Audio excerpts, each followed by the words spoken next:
disclose what the process was like, what our findings Peter? were. Peter, just for the purposes of the Sure. TV and stuff, you might need, We're going to go through a presentation now to outline what the process was, what our findings were, and what the implications might be for the community when thinking about, especially the issue of the single government.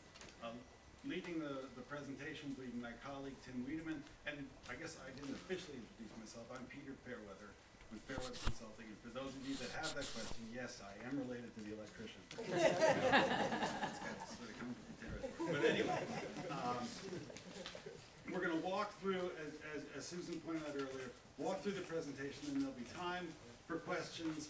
And really what this is, as we'll talk about during the presentation, is this is the beginning of a discussion about, is a single government the appropriate mechanism for this community to make decisions about its future. So with that, maybe I'll turn it over to Tim and you can walk us through it.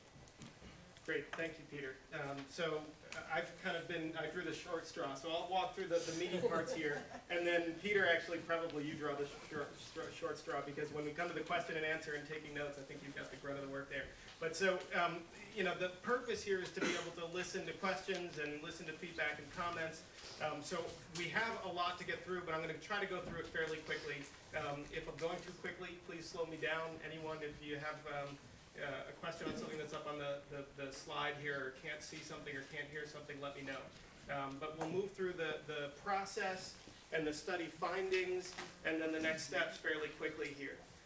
So the agenda for this part of this covers, as I said, kind of a refresher now on what Kitty introduced us to, the background and purpose of the study, the process of the study, and then the study results. And we did look at full consolidation as one of the things that the study committee kind of spent a lot of time thinking about.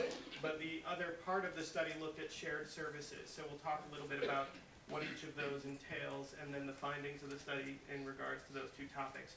And then we'll finish our talk with what comes next in the process. Legally, what are the steps if the town and the village wanted to proceed with either of those two options? And then we'll open it up for questions and comments. So we went through this already, so I'm going to skip the slide that touches on the steering committee, but not before I say that it was a pleasure to work with this group. They were really engaged in the process throughout and challenged us in ways that we're not entirely used to with some of the communities that we've worked with. So that was good, and that made us feel like it was a worthwhile process to go through. So thanks to the committee and its current and past members and the members of the Community Advisory Committee as well. So, you know, just to start things off, and I probably don't need to say anything about this, but the question might arise, why should we bother studying efficiency and effectiveness in local government? And, you know, if you don't know the answer, you're probably not living in the real world, because there's so many reasons that communities throughout New York State are really thinking about this. Seen by 75% of the people. Yeah, I apologize. You know, there's almost no way to put it in here so that everybody can see. Tim, if you turn it towards them, we have the Do you have the slides? So yes, so why don't you turn it towards the audience? Turn the screen a little bit more down. Okay, we'll try to make this a little more visible. Those of you behind the screen might still have to move though in order to see. He's not.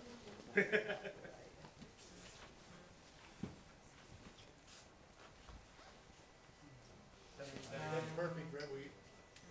Back about 2 inches so you can see it real clear. That's perfect. Does that work? Yeah. All right, good. Glad we could work that out. All right. So I was saying, you know, there's lots of reasons to study efficiency and effectiveness. You know, some of them are things like, you know, falling property values. Everybody knows that that affects your property taxes in a community, and so as that puts pressure on budgets, we need to look for ways to improve efficiency and effectiveness to try to reduce the cost of municipal services. Things like the property tax cap, which is a mess that's still unfolding, and people are trying to figure out how communities can best respond to that. And a whole host of other reasons have pushed a number of communities in New York State to look at the question of efficiency and effectiveness, and how municipalities can restructure their organizations in order to try to achieve greater efficiency and effectiveness. So this is a topic that New Paltz is not alone in looking at, but as the year 2009 came and went, as Kitty pointed out, a group of citizens in the community got together and started thinking about where are there opportunities for us to do this, and then how can we do a formal study that looks at opportunities for improving efficiency and effectiveness. The New York State Department of State has a local government efficiency grant program that the group that formed in 2009 was able to successfully apply for a grant from. And in that grant application were set forth some of the goals of the study. And so these kind of became, as Kitty touched on and as this slide expands a little bit on, became the guiding principles of the study. So we needed to spend some time identifying options for municipal restructuring. That was one of the things that was set out in the grant application. And so looking at ways to restructure the municipalities of the town of New Paltz and the village of New Paltz. And some of the specific options that were identified in the grant proposal were a merger of the two municipalities, a consolidation, a dissolution, and shared services. And those first three often get used interchangeably, but we'll talk a little bit more about the differences between merger, consolidation, dissolution as we get further into the presentation tonight. As well, the grant application mentioned that the study should weigh the potential costs and benefits of these options. And so as we talk about the study results tonight, we'll spend a bunch of time talking about costs and benefits and trying to give some input to that discussion, which is a discussion the committee had, but is a discussion that will continue if the town and the village wish to move forward with this stuff. As well, in this grant application, there was a call to engage the public and gather public input into the process. And the Community Advisory Committee was one way that happened to some extent during the study process. And this meeting is one of 3 meetings that that unfolded during the study process. But it's also, as we pointed out already, and as we'll continue to point out, it's really the beginning of the community discussion, hopefully, about this topic. And so we hope to provide some background and some baseline information to help make that conversation happen in an informed way. And an ambitious goal of the grant application, but one that we tried to stick to, was to determine a best structure that the committee and the consultants, Fairweather Consulting, we could recommend for implementation for the town and the village of New Paltz. And so as we get to the study findings, we'll talk about that recommended structure. So the idea, again, is to create the context for an informed discussion in the community about restructuring, about shared services, and about ways to improve efficiency and effectiveness. So a few things that I just want to touch on that are important ingredients in a successful study. Peter and I have done studies like this throughout New York State. Some that are simple village dissolution studies, and I say simple not because they're simple in the grand scheme of things, but compared to the things that we dealt with here in New Paltz, those are fairly simple studies. But we've done some other studies that look at complicated municipal structures and try to figure out new and novel ways to deal with restructuring, and recently completed a study up in Saranac Lake up in the Adirondacks, which is split between 2 counties and 3 towns. So all of the issues that we face in a study like this are compounded in that kind of situation. But there are a number of ingredients that we found make for a reliable study. The study has to have input from village and town staff. And we tried throughout the process to gather input from department heads in the town and the village about the services that they provide, how those services are structured, what they cost, and what an impact might be on those services if the town and the village restructured. It also takes an active steering committee, and as I mentioned, this was that. So we did have that ingredient that makes for a reliable study. The steering committee was engaged, met monthly, sometimes more frequently, and played an active role in reviewing and revising the documents that we produced in the study, as well as getting the word out to try to get some public input in the process. That public input is another important part, and that was collected through meetings. We'll talk about when those happened and the input that we gathered through those. And then a project website as well that we had up during the study process that tried, I think everybody will understand that sometimes in the beginning, these things can be a little bit dense and hard to understand. And so we tried to kind of get the word out there bit by bit as the study progressed. But now as the study process wraps up, there's a lot of material now that can hopefully inform that continued input from the public. And then our experience, I think, is an important part of what makes for a reliable study here. We've worked not just with municipalities, but also with nonprofits and even for-profit organizations, trying to help them figure out issues related to restructuring. And so I think we're able to bring that experience to the situations that are certainly unique here in New Paltz in terms of the services that are offered and the structures in place and the challenges, but some of the approaches are similar to things that we've done before. quick slide. There were a lot of people involved in this process, even though, as we said, we'll continue to gather public input. There was a steering committee. We mentioned 10 members from the New Paltz community, the larger New Paltz community, and they came together throughout the process, comprised equal representation from the town and the village, and also included representation from SUNY and from the school district, which is an important part of looking at the full range of options here. And they really guided the study process to this point. The Community Advisory Committee was an idea conceived in the grant application to try to gather public input during the study process. As was mentioned, there were 2 co-chairs, Gail and Chris, and then approximately 30 members from throughout the community.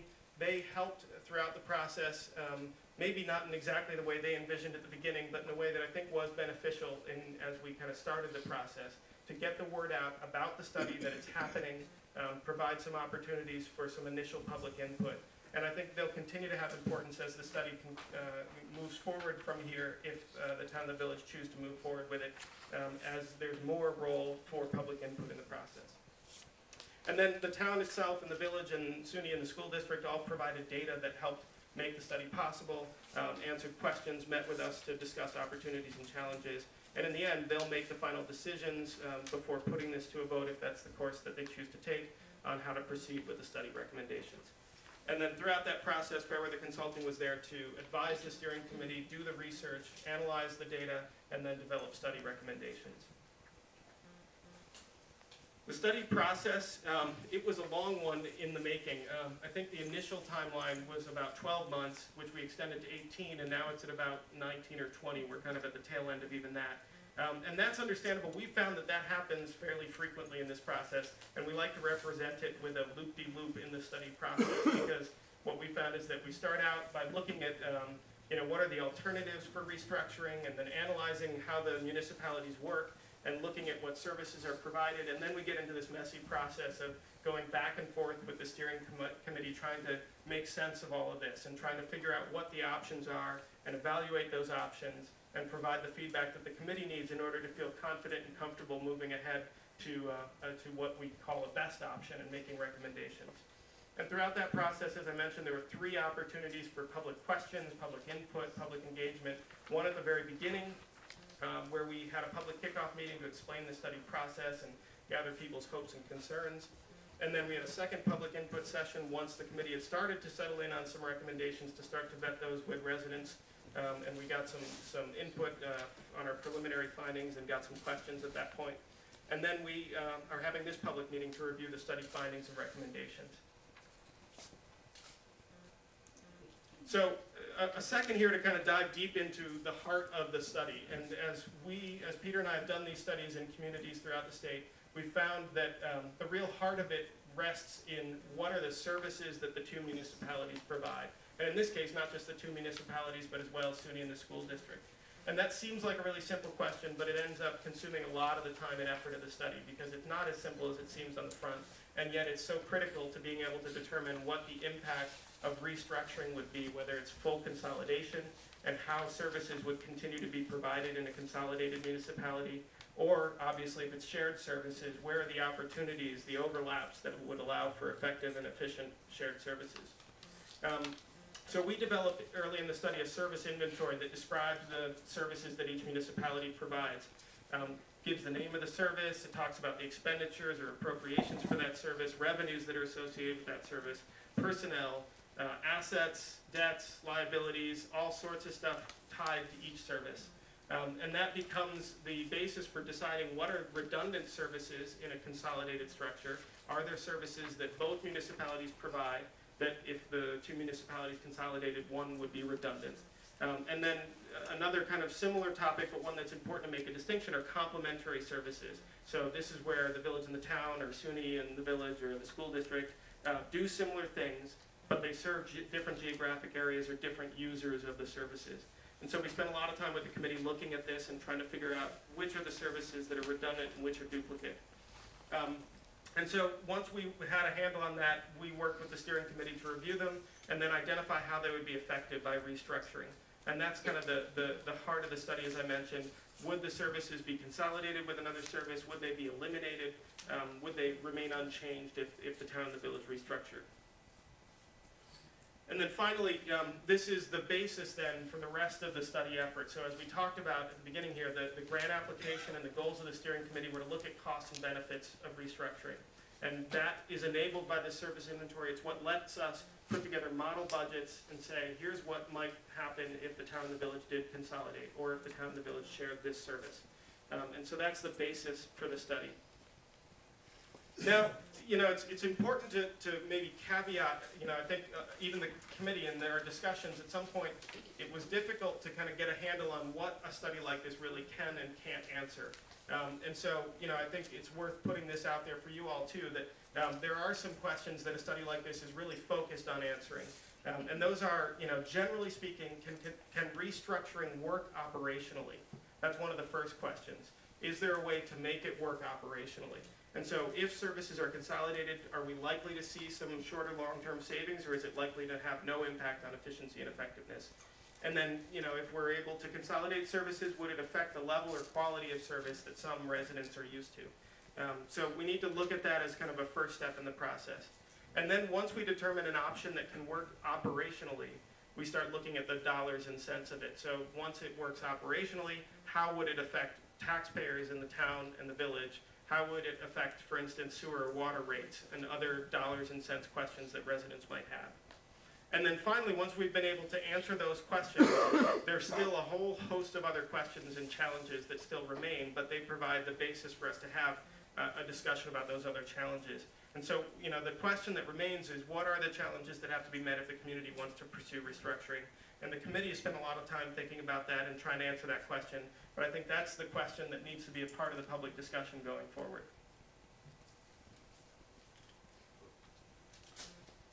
All right, so that's kind of the process, and now I'm going to dive a little bit more deeply into the study results. And so as we looked at restructuring, as I mentioned, we identified two different kinds of restructuring. One is shared services, so this is where the town and the village as municipal entities remain separate, remain distinct, but develop new ways to share services between the two. And so there are a range of options there for municipalities in New York State. There can be and always are lots of informal arrangements that allow towns and villages, school districts, SUNY, all to kind of work cooperatively together without any formal arrangement.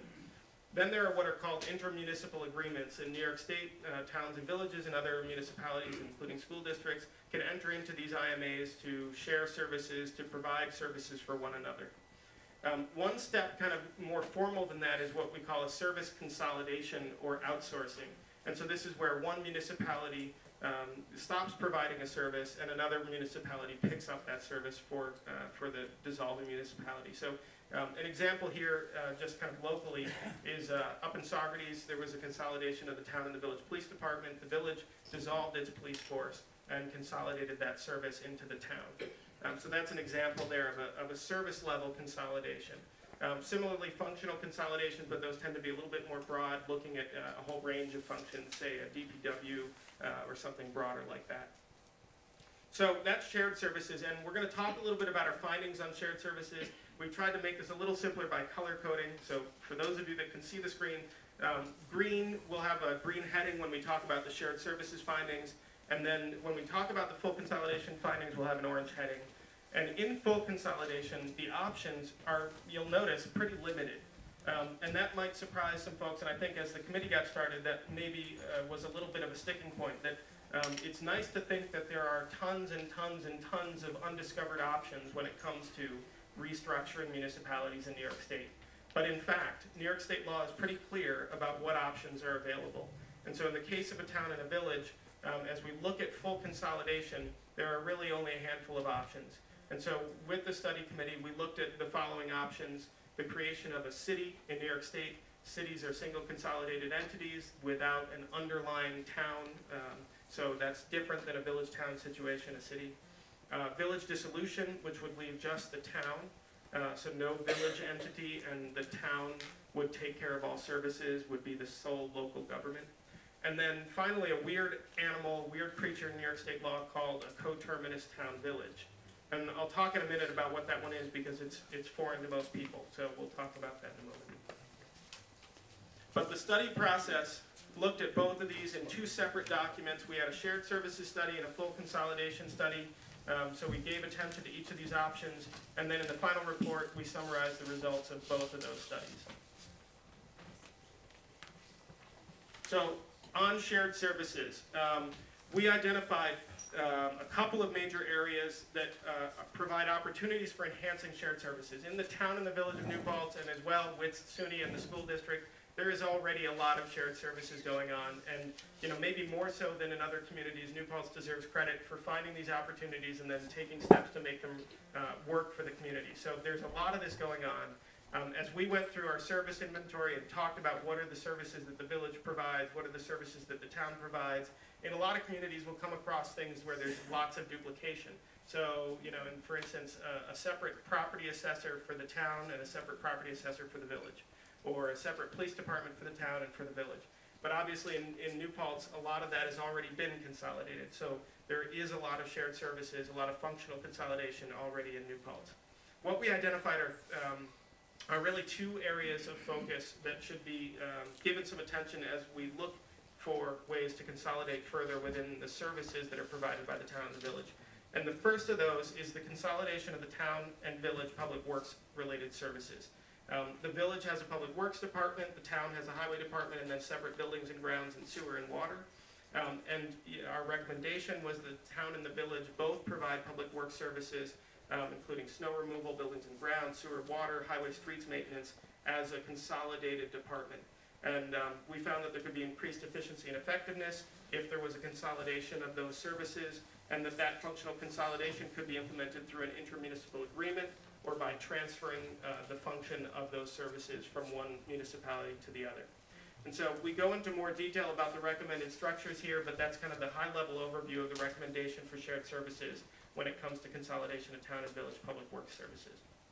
The other option that we narrowed in on as we worked with the study committee was a greater coordination of equipment planning, purchasing, and maintenance. And this is one where I think there were some unique opportunities to work with the school district, to work with SUNY, given that there are kind of 4 municipal type organizations right in this area, all with their own vehicle fleets, all with their own equipment inventories, and all with their own challenges when it comes to purchasing and maintaining equipment. And so we looked at some opportunities there for developing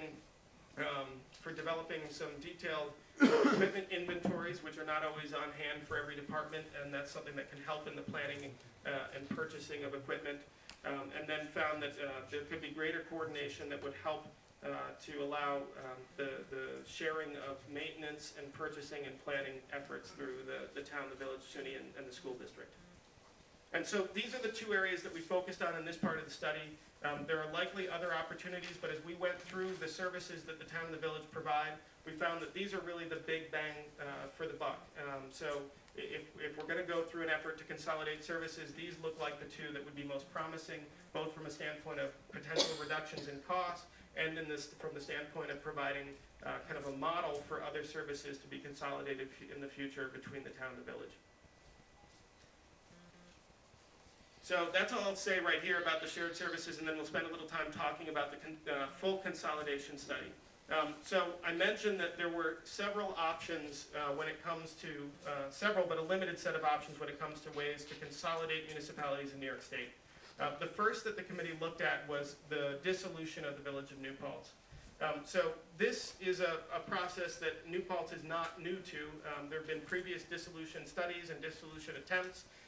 And I think New Paltz's experience has been similar to most of the communities that we've worked with, and that is that the process itself makes it very difficult to do this effectively in a way that really promotes a greater level of cooperation and sharing of effort.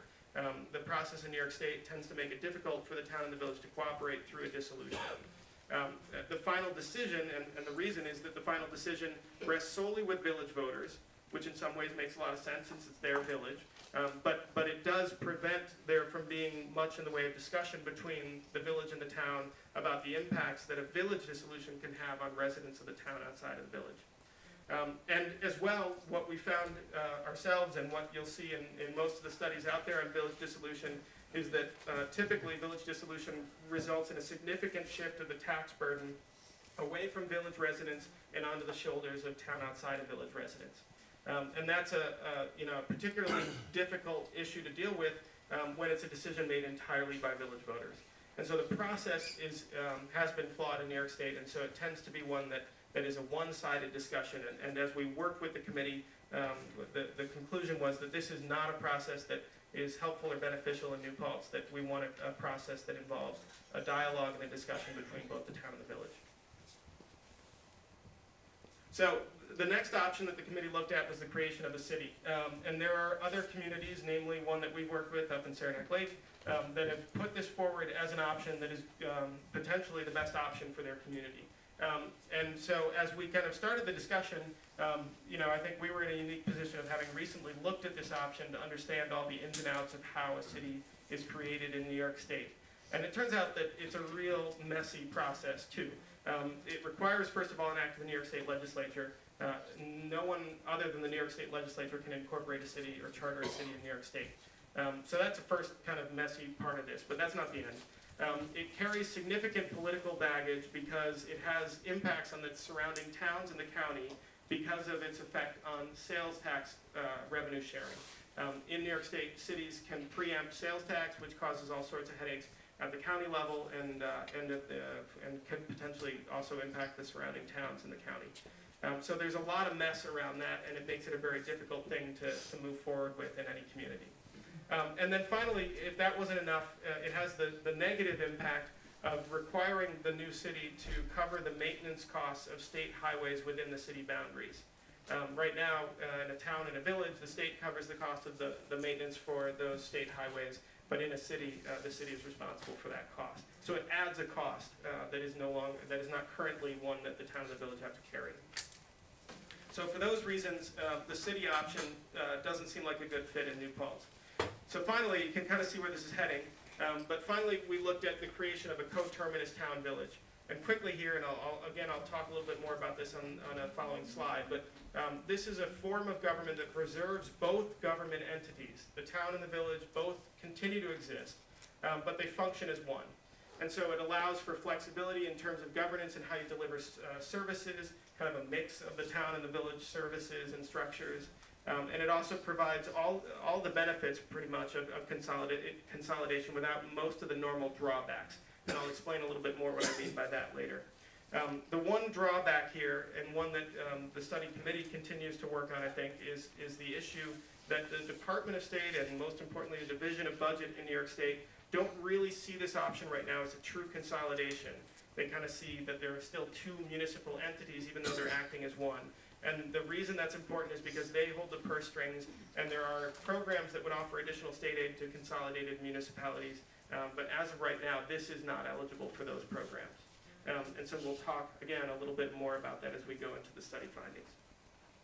So given all the pros and cons of each of these options, it was the creation of a coterminous town village that started to look like the best option, and that as we worked through the study process became the recommendation of the committee. So I've been talking too long already, and so I apologize, but I promised that I would talk about what a coterminous town village is. And I think this is important if you're to understand the study results and have a discussion about the pros and cons of a coterminous town village. So in New York State, villages and towns, I'm going to back up a second so that you're not kind of looking at too much here. Villages are separate entities from towns, but they overlap with one or more towns. So every territory in the state of New York, except for tribal lands, is contained within a town. Villages are layers on top of one or more towns. But New York State recognizes a third type of municipality called a coterminous town village, which is a hybrid form. And so these coterminous town villages, they operate primarily as either a town or a village, but they keep the authority and the powers of both a town and a village. There are 5 of these in New York State right now, so they're not very common, but they do exist. And so you can see the map on the left-hand side, for those of you that can see. The town and the village of New Paltz, the village is kind of right smack in the middle of the town. And so the boundaries there, the town extends beyond the village, obviously, and the village is a layer on top of the town in terms of municipal structures. As the name of this new kind of structure implies, it requires that the town and the village have precisely the same geographical boundaries. And so you can see in the bottom map, the town and village, the coterminous town-village would be the entire boundaries of the current town. So that's a requirement in New York State. If you're going to have a coterminous town-village, they have to have exactly the same boundaries. And then once they form those same boundaries, they operate under a single governing board, creating opportunities for functional consolidation within that structure. Okay, so that's the background. Let me dive through the impacts of a consolidated town-village in New Paltz. So as we worked with the study committee, we sought to answer a number of questions about what this consolidated municipality would look like. And the first of those is what would be the impact on the elected officers of the town and the village. So first of all, the first question was how many governing boards are there? So the current situation, we have 2 boards, obviously, sitting here in front of you, one for the village and one for the town. In a coterminous town-village, as the committee's recommendations came out of the study process, there would be a single governing board for the coterminous town-village, and it would operate principally as a village. It would continue to be both a town and a village, but it has to choose to operate principally as one or the other, so it would operate principally as a village. What's the structure of the governing board? Right now, there are separate 5-member town and village boards with a supervisor in the town and a mayor in the village. In a consolidated coterminous town-village, there would be 1 village board, since it's operating principally as a village, with 7 members. 5 would be at large, 1 would be from a ward based on the village area, 1 would be from a ward based on the town outside a village area. And then 1 of those at-large members would be the mayor of this coterminous town-village. Continuing on the impacts or the changes in elected officers, what would happen to the positions of elected town highway superintendent? So in the town now, the position of town superintendent is an elected position. And after the consolidation of the coterminous town-village, that position would be changed to an appointed position. So that's the changes in elected officers. There's actually one more because as we talk about clerks right now, the town clerk is elected, the village is appointed. And after consolidation into a coterminous town-village, there would be 1 clerk for the coterminous town-village, and that clerk would be appointed. What happens to the position of DPW superintendent? Right now, there's 1 DPW superintendent, that's in the village, obviously. In the town, there's a highway superintendent. And after this consolidation, that position would be eliminated.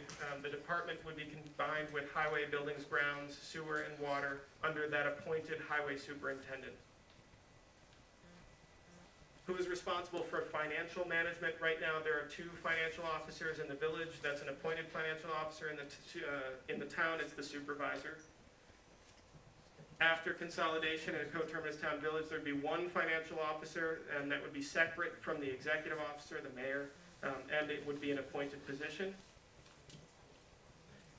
Changes in key functions, who runs elections? This was a question that the committee dealt with. Right now, town elections are run by the county and village elections are run by the village. After consolidation, the coterminous town-village elections would be run by the county. Who provides fire protection? Obviously, right now, the areas within the village are covered by the village fire department. In the outside areas of the town, the fire protection is provided by the village fire department through a contract. After consolidation in a coterminous town-village, one of the benefits of that option is that it allows for the continuation of a village fire department, so that village fire department would now provide fire protection services over the whole area of the town/village. How are water and sewer services provided? Right now, there are separate districts in the town that are managed by the town board. And then there are consolidated districts under the village board, the village sewer and water system, and they have different rates for the inside and outside users of the system. After consolidation, there would remain, at least for a time, separate districts with additional districts to cover the former village areas, and those would all be governed by the village board, and there would continue to be differential rates for inside and outside users. And finally, how are other urban amenities, sidewalks, street lights, all those kind of services that are provided in the more built-up areas of the town and the village provided? Right now, there are separate special districts in the town, and they're part of the general budget in the village. after consolidation, there would continue to be separate districts for the areas that are right now outside of the village, and additional districts created for the former village areas, and those costs would be covered by benefited properties.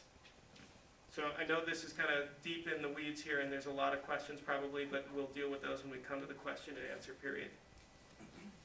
So that's, I ran through very quickly there, but that's the kind of the recommendations, the formal recommendations coming from the study process about the consolidated coterminous town-village option.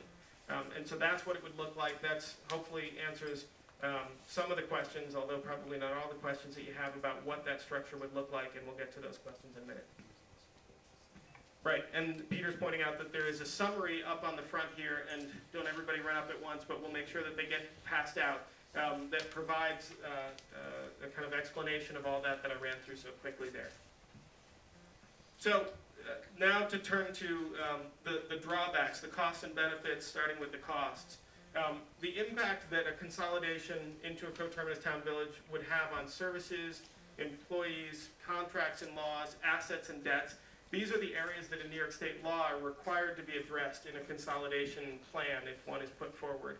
And so we looked at these. How would consolidation into a coterminous town village affect services? How would it affect employees? How would it affect contracts and laws of the town and the village, assets and debts of the town and the village? And the good thing is about a coterminous town village is that it avoids a lot of the negative impacts here because it provides an easier transition. There continue to be two entities, and so those two entities continue to have assets and debts if necessary, continue to have contracts and laws enforced for a period of time to allow for consolidation to take place. And so over time, the consolidated government, that single coterminous town village operating as a village, can consolidate special districts or sell off assets and debts or change contracts and laws in order to drive reductions in the workforce or drive cost savings or whatever it needs to do in order to improve efficiency and effectiveness. Impacts on budgets and taxpayers. This is kind of the important part maybe.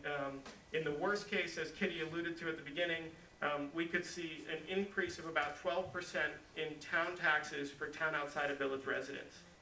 And so we've got a slide that talks a little bit more about this, and I know this is always a tough topic and because it hits close to home and it's confusing, and we're happy to try to answer questions about why that's the case, and there's more details in the summary up front. But that's the finding that we came up with as we looked at the fiscal impact of this. In the best case, that could be down to a 5%, if there could be a 5% cut in the total tax levy, and we talked about various ways with the steering committee of achieving that. One that would be nice is if this were eligible for consolidation aid from the state, that would fix that problem. It would make it so that there isn't an increase for town outside of village residents, but as I mentioned, right now the state is saying that consolidation incentive aid is not available to a coterminous town village. And so the only other way to make there be no impact on town outside of village residents is to figure out a way in this consolidated municipality to cut the total budget by 5%. But I should point out that those are all for the town outside of village residents. Village residents make out in this process through a savings of about 11 to 26% in their total property tax payments. So to put that into context, and this again I think is it's in the study materials, and it's probably something you'll want to turn to in those study materials if you're looking at to understand the fiscal impact, how this would affect your taxes. We put together a table that looks at the various options, looks at various assessed values for properties, and then says what would the potential impact be on total tax bills. The first thing I should say before even reading any of these numbers is to point out that we're talking about town and village only taxes. We're not talking about school district, we're not talking about county property taxes. So the changes that are up here have to do with the effect of a consolidation into a coterminous town village on your town and village taxes. And so we're looking at the table here. You can see that there's numbers going down the left-hand column. These are the assessed value of your home. So say you have a $200,000 home, assessed value of $200,000. If you want to look for the impact, if you're in the village, you look at one of these first two columns. In the worst case, you're going to save $152. In the best case, you're going to save $611. If you have that $200,000 home and it's in the town outside of the village, in the worst case, you're going to pay an additional $191 in town and village property taxes. In the best case, you may actually see a reduction. If we can save 5% in the total consolidated municipal budget, then you actually would see a little bit of a savings. So this table gives you a way to kind of translate the study results into the direct impact that it could have on your property taxes. So in some ways, if you're a village resident, maybe that is a little bit of the benefit question there, but let's focus on some of the other benefits. Some of these benefits were things that we spent a lot of time talking with the Dissolution Study Committee, or the Village and Town Restructuring Committee about. Were kind of softer questions, things that didn't have as much to do with the dollars and cents of restructuring and more to do with the long-term impacts of restructuring.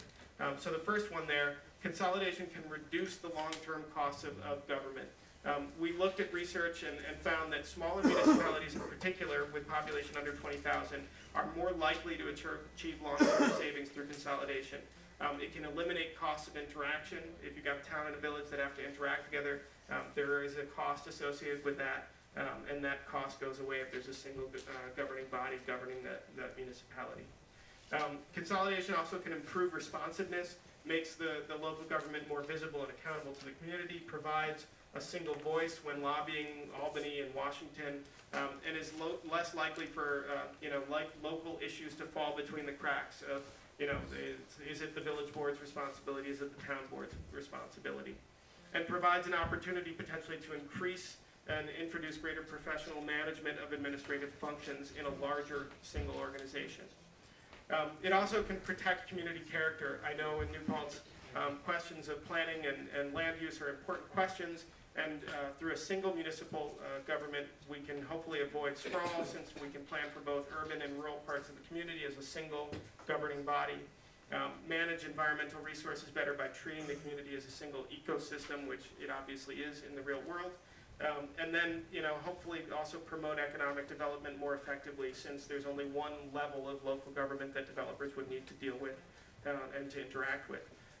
It can also foster smart growth by focusing development where it can occur with the highest long-term benefits and the lowest long-term costs in those areas that are prepared for that development. So those are some of the benefits that we worked through with the committee. I'm almost done here. The next thing and last thing that I wanted to cover is what happens next. Those of you that are any distance from the screen are going to have a hard time reading this, but we'll leave it up here so that you can take a look after the meeting if you want to see this.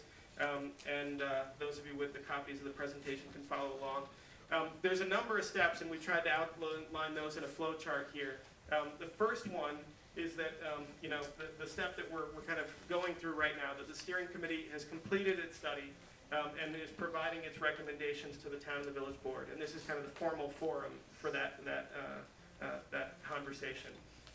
The next step is a question: do the village and town boards decide to pursue consolidation?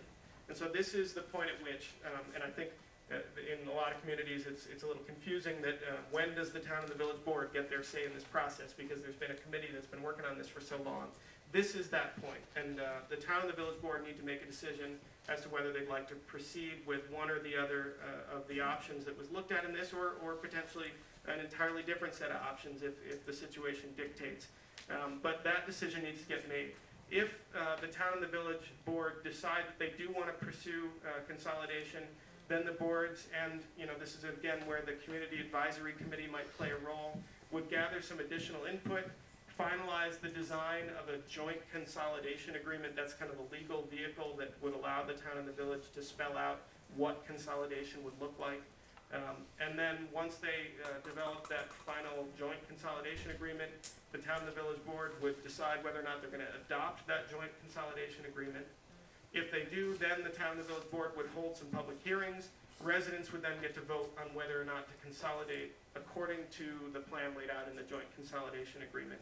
And it's important to note, because this can be a hot button issue, that right now in New York State law, if consolidation were to occur as a coterminous town-village, residents of the town and residents of the village would each get to vote once on this. But what that means, since residents of the village are also residents of the town, is that residents of the village would vote in a village vote, and they vote in a town vote on this consolidation issue. And that's a topic that we cover in more detail in the study results, and it's one that I think the committee was a bit uncomfortable with. There was a point at which the committee discussed even looking at options, including reaching out to the New York State Legislature to see if there's a way to change that to have kind of a one vote, one person, one vote option here. But for full disclosure, that's the way the state law reads, is that the town and the village residents each get to vote once. And so then if the consolidation is approved by voters, then the consolidated municipality is formed according to that joint consolidation agreement, the details in that agreement. And so to back up, if at any point the town and the village board don't wish to pursue consolidation or don't choose to adopt a joint consolidation agreement, New York state law provides a mechanism for town and or village residents to circulate a petition to force a vote on consolidation. So that's something to be aware of as well. If the voters vote on it and it's turned down, then the process ends there, obviously. And typically there's a 4-year period now in New York state law before the issue can be brought back to voters. That's the process. And really it doesn't end there. That joint consolidation agreement kicks in if the consolidation is approved by voters, and it helps to guide the communities toward the intended benefits of the process. So those benefits that we covered just before. And if the consolidation is not approved, our shared services study hopefully presents some alternatives short of consolidating the two municipalities that would help to achieve the overall goals of efficiency and effectiveness. That's it for me. Kitty mentioned that there's a website which is really the place to go if you have any questions that we can't answer here tonight. It's http://newpaltz.ning.com. And that's the official study website. The materials for the study, including the final report, are up there for anybody who wishes to read into this, into the process and the results. Thank you. Before we turn it over to public questions, did people write questions and get them to Gail? Do you have questions, Gail? I have a couple, but I didn't know Okay. about them, and then maybe people who came in later didn't get a chance to pick cards. So what I'm gonna move up Dr. Jerry Benjamin's comments first, because some of it is reflective in what was being said by the presentation. But just so people did come in late, how we were planning on going forward, we will have time for public comment, but we know a lot of people might have questions. So we have cards that are going around for you to write down what your questions are. Then Gail will ask the consultants to answer the questions. Then the board will ask questions. Then we'll go to public comment, and then the board will have a conversation. Dr. Benjamin could not be here tonight. He had a conflicting schedule. But there are some things I need to bring up now before you ask questions, because this might address some of people's questions. The first thing that I want to go to is this citizen empowerment money that's being talked about. When the government created this law to sort of bring forward consolidation, they basically have available almost close to $1 million a year for consolidation for the purposes of lowering property taxes. That's how that money has to be used. And for a community like ours, we'd get about $1 million. There was a technicality in that law that did not include coterminous government. So the committee and Dr. Benjamin have been talking to the state about that, and one of the things they said was, if you're trying to get less government, by going to a town-wide town, not a town-wide village, it forces the community to have a paid fire department, a fire district, so you're creating another level of government, so you're going against what you're trying to do. The belief is that it was a glitch by the state not to include coterminous. Jerry did today speak with the governor's office, who pulled on a different issue, but he brought this back up and said, what are you doing about this? There is a hope that in the governor's budget that will be presented in the next week or two, that this issue will be addressed, and the money will be available for this form of government. So hopefully that will happen. The $1 million a year will be available to us, and if that money becomes available, that does impact the numbers that they're showing greatly, from the perspective of you might not have to cut the 5% from the budget. We still might want to do it and bring down taxes even further, but that $1 million would probably be applied to the town outside of the village to reduce the taxes to the town residents, because the village taxes are already being reduced. So hopefully that money's going to be available.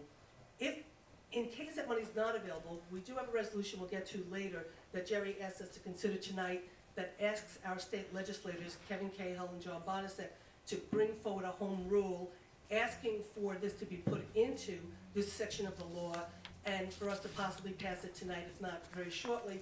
So at least in this legislative session, it will get done, get passed, and we know how hard things are to happen in Albany. So the sooner we act, the sooner we can get it done.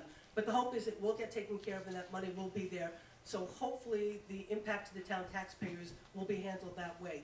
So that's one thing Jerry asked me to share with you. The other thing Jerry suggests, and I'll just bring this out now so we can talk about it, is his belief how he'd like to see us proceed.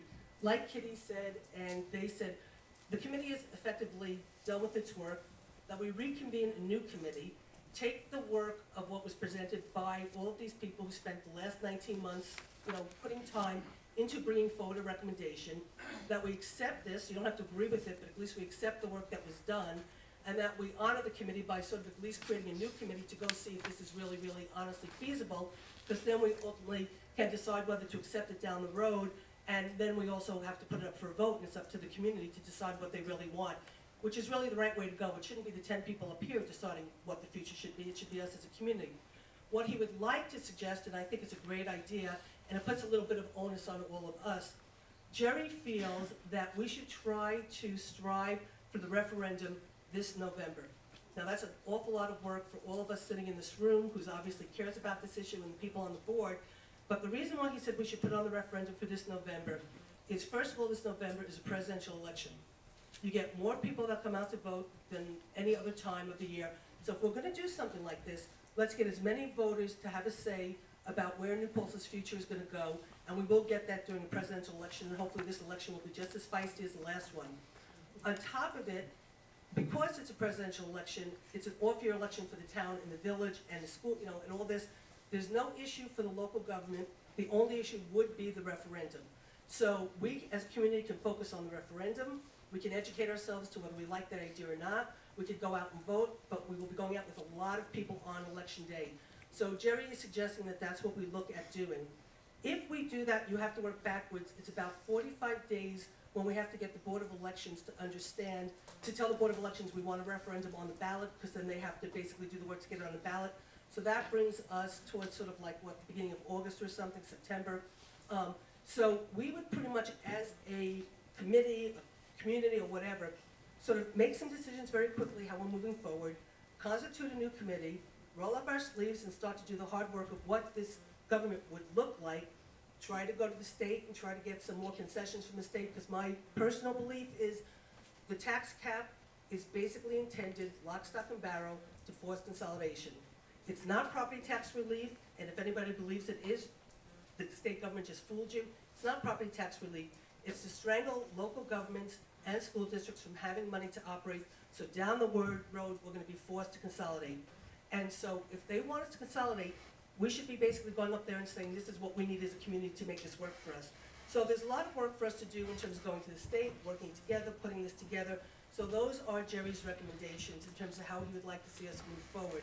So with that, what I'd like to do is turn it back over to you guys to ask the questions. Then we'll come to the town board and village board for us to ask whatever questions. Then there'll be some public comments, and then we'll turn it over to the town and village for a discussion about where do we want to go from here. So with that, I turn it back to Gail.